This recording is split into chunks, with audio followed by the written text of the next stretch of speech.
Good afternoon, everyone. How are you? I hope you all are doing good.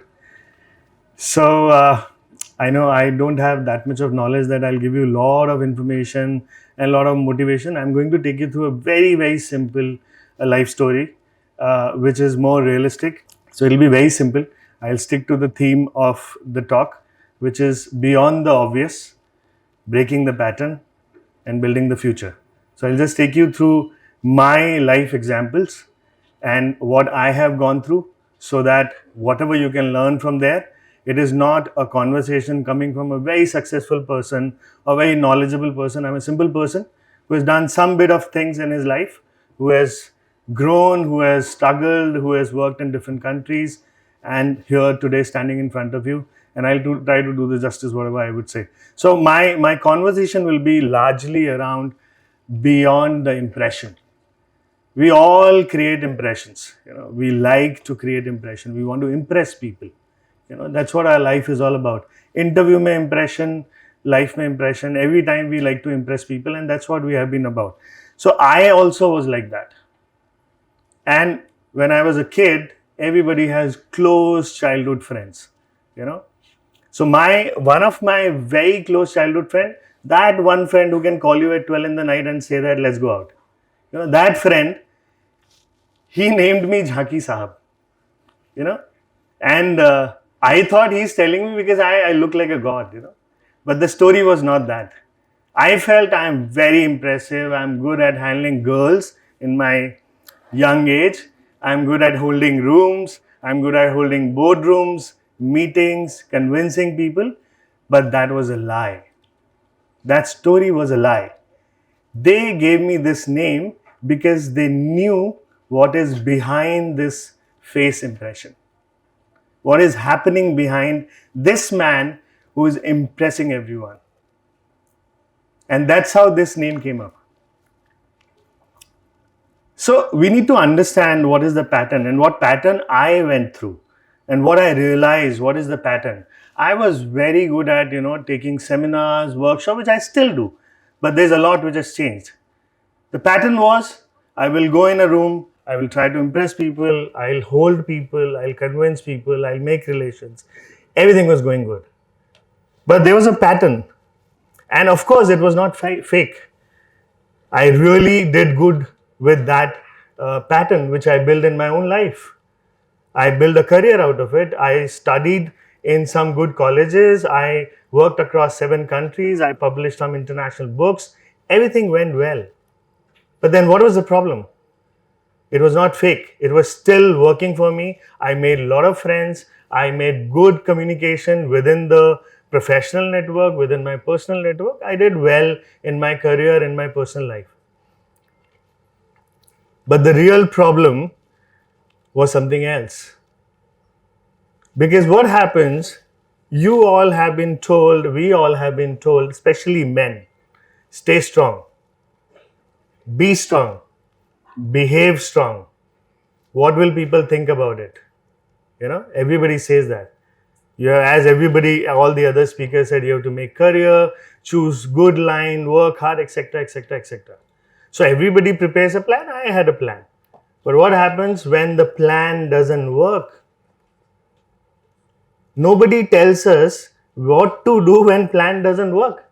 Everybody tells us that this you have to do 1, 2, 3, 4, 5, you will reach here and this is what you have to do. If not this is the plan B. But what if the plan doesn't work? Is there a college which is teaching us that?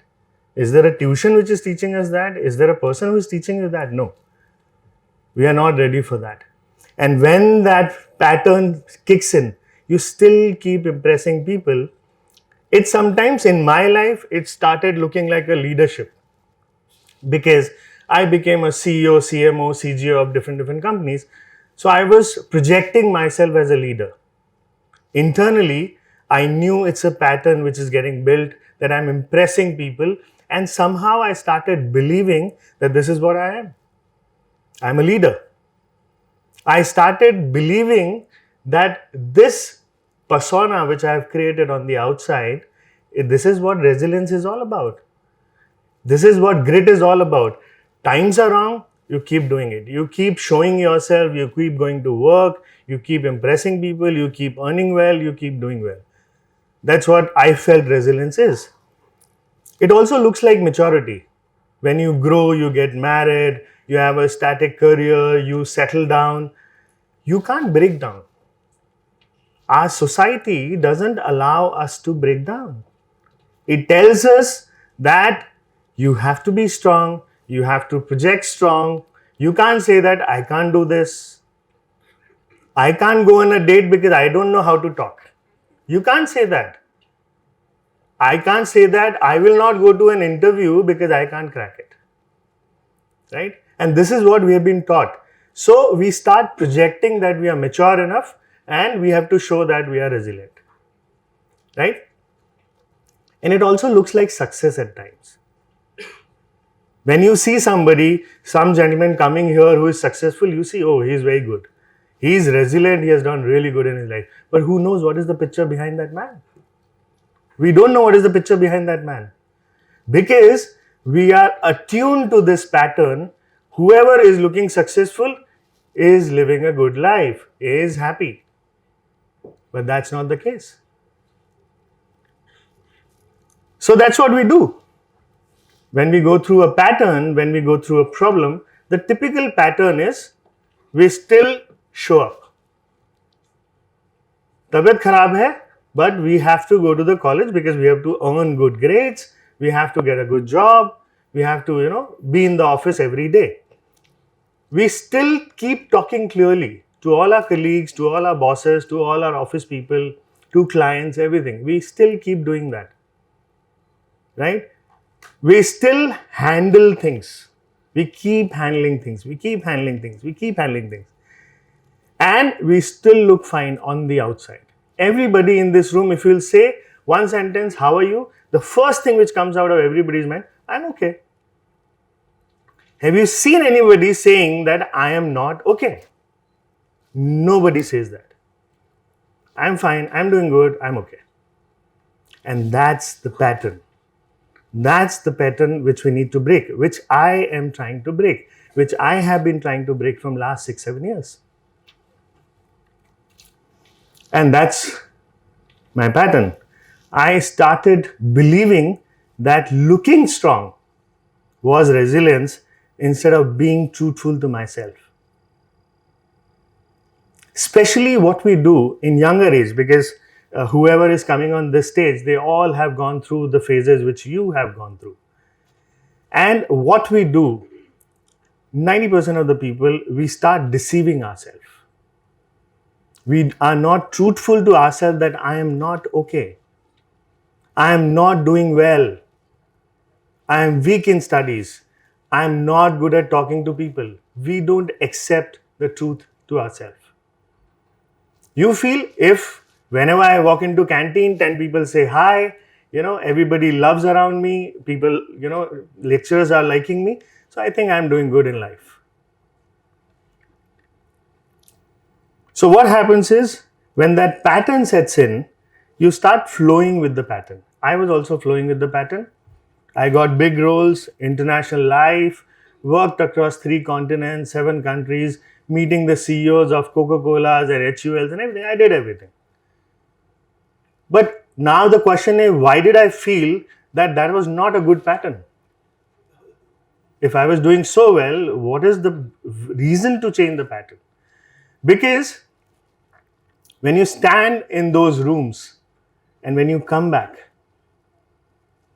your life feels strained. Loneliness starts setting in. Depressions start setting in. And you start feeling a lot of silence within yourself. Because what happens is, and these are the things which happens not generally when you are going through a smooth life. And that's why people say you learn most when you go through a trauma, when you go through a problem, when you actually face something difficult. I also went through that. I also went through big trauma and all these things. Maybe I'm going through some of this right now.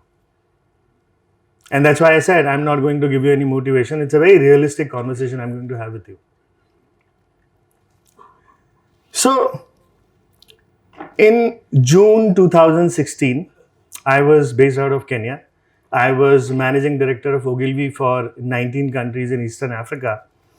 And I was doing very well, At the age of 32, 34, a 4-year-old kid, a 2-year-old kid, just married, and you are the managing director of world's number one advertising group. What else you want?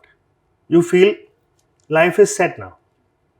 Right? You feel you are successful, you have arrived. Right? But internally, I was feeling confused. I was confused that I am really being resilient and successful in life, or I am being just impressive, which I was good at. I had no complaint about it. But was it the real me? That's the question which struck me. And then I realized this is a pattern which most of us go through. We all fit into this pattern. We keep doing, and we don't realize we are going away from ourselves. We are not telling the truth to ourselves. So there's a study which is being done by UCLA in 2007 and American Psychology Association. What they did was they identified 30 people and they did a research on them, and they put them into the situation of fear, and the outcome which came out, that people starts regulating their emotions better when they start putting it into words. When they start accepting, yes, I'm scared of this, or I am not good at it. And this is a scientific study done by UCLA and American Psychology Association. And that's where I started putting feelings into words to myself, which I was somehow deceiving myself, and most of us do. Knowingly, unknowingly, we do that. Right? In simple words, naming what we feel can help us regulate our emotions better, which we don't do. We don't name it. Yes, I am stressed, but I don't know why. I am feeling sad, I don't know why. I'm not able to do well in my career, I'm doing everything correct, I don't know why. Because we don't name the problem. First is the acceptance, and then naming the problem. If you name the problem correctly and break the pattern of just flowing with it, you'll start building your future from there, which I started doing. And that's how I started telling truth to myself. I started being truthful to myself, and which started regulating myself in terms of resilience. That how I can become more resilient. And why I'm talking about this word resilience again and again, because life, career, education, health, these are not smooth rides. God has its own way to test us. And you will be tested at some point of life, in some form. I was tested. In 2015-16, I was leading 19 countries. From there, my life started breaking. I lost my mother in 2017. 2 months outside the ICU, sleeping outside the ICU, I couldn't save her. My marriage was breaking. My wife left me. She took my son, so I got into depression. And I had a very big startup where I had a LOI from Bill Clinton's foundation to invest in our product. And that I'm talking about 2017, 18, 19. So everything started happening wrong way, which I never planned for. The internal operating team of Jhanki Sahab was not ready for it. I was not ready. And I didn't know how this pattern built up, and I couldn't realize this pattern was inside me. So how should I handle it? The only saving grace for me were two things. So when COVID came, I came home, I realized that my health is deteriorating, my career is deteriorating, my personal life is deteriorating, my mother has left. So I was heartbroken. honestly heartbroken. I realized I might not be able to revive my career, my life, my health. The only saving grace was my father. In that phase, he said, "Don't worry, I'm there. Don't worry, I'm there." This one line can really revive a dying person. And the other thing which I had was the hugs from my son.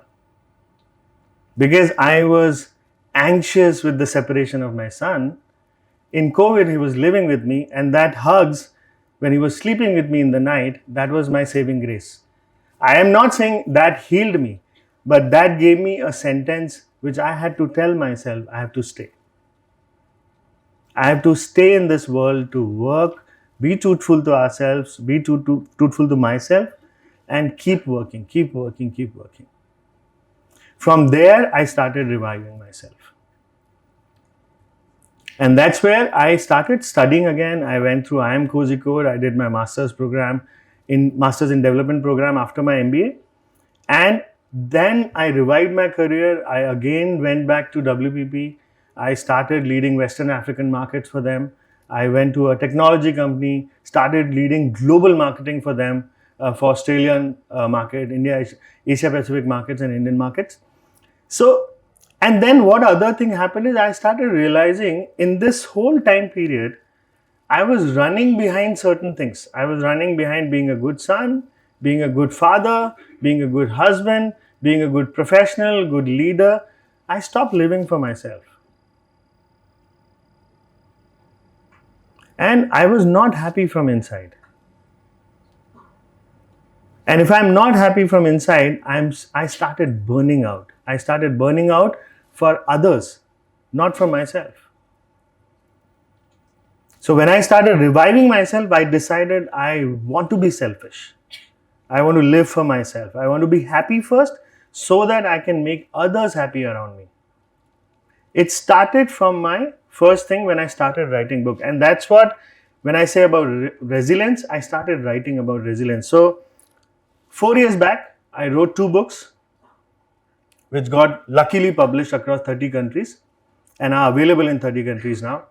And that's how I started expressing myself, because everybody has a different way of expression. Somebody goes and talks to their, beloved wife, their friends. I couldn't talk. I started isolating myself.